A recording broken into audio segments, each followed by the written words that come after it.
Jean-Philippe Magnin, administrateur local et surtout président de la mission d'enquête sur les monnaies complémentaires en France.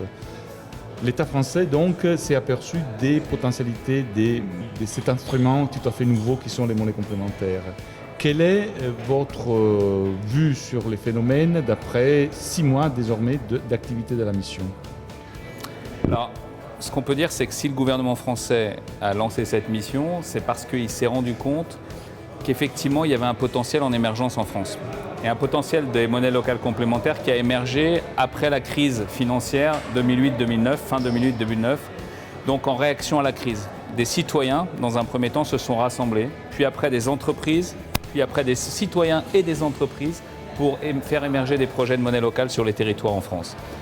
Et donc, il nous a demandé à la fois de diagnostiquer, donc de voir quel était effectivement l'existant en France. Il y a à peu près une vingtaine de projets de monnaie locale complémentaire qui existent, qui fonctionnent en France, et puis une vingtaine en projet. Et chaque semaine, il y a un projet nouveau qui arrive. Donc ça veut dire qu'on est dans une accélération de rythme en France sur l'émergence de ce mouvement. Et de ce fait, le gouvernement français nous a dit de voir quels étaient les risques et opportunités de voir un développement s'accélérer comme celui-là, et surtout les opportunités, parce que le parti pris de départ, c'est de dire qu'il y a un vrai sens aujourd'hui pour relocaliser l'économie, pour redonner du sens à l'échange, remettre la monnaie où elle doit être placée, c'est-à-dire comme outil de paiement, mais outil d'échange de biens et de services, et ne pas faire en sorte que la monnaie ne soit qu'une finalité comme dans le système financier actuel. Alors, commençons par les opportunités. Quelles sont les opportunités plus importantes que vous avez entrevues, disons, vous avez vues dans vos travaux d'enquête? Alors, ce qui est assez frappant, même si en France, par rapport à Sardex par exemple, parce qu'on a rencontré Sardex en France et là je viens en Sardaigne, donc je suis très heureux d'être là parce qu'on peut être vraiment dans cette réciprocité.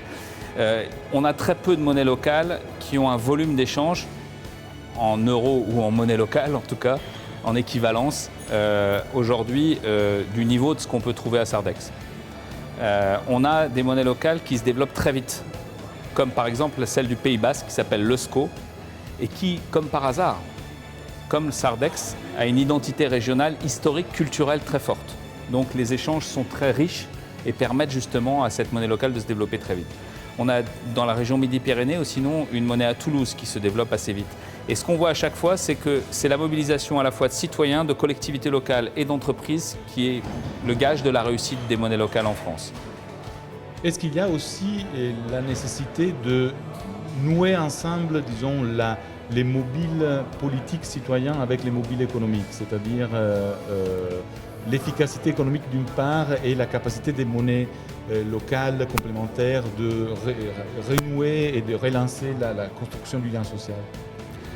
Oui, on peut dire que même si en France, je trouve que pour l'instant, ce n'est pas significatif. On manque de recul. La plupart des projets ont moins de 4 ans d'existence. Certains ont même moins de 2 ans d'existence, notamment ceux qui sont plutôt sur la forme de Sardex, sur des plateformes interentreprises.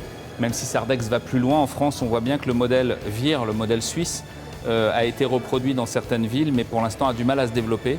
Parce qu'on souffre d'un manque d'engagement des entreprises, ou alors peut-être elles ne comprennent pas aujourd'hui encore quelle est la valeur ajoutée d'une monnaie complémentaire et locale pour dynamiser l'échange économique entre prestataires et clients fournisseurs dans le réseau économique.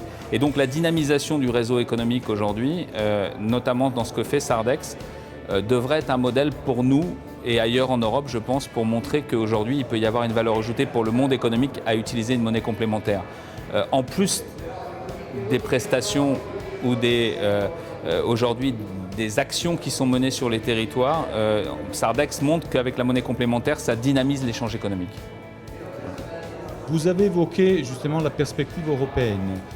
C'est vrai que la mission est concentrée sur la France, mais est-ce que, toujours vu de France, il y a des opportunités des collaborations internationales, disons, au moins dans la zone euro, sur des projets de monnaie locale?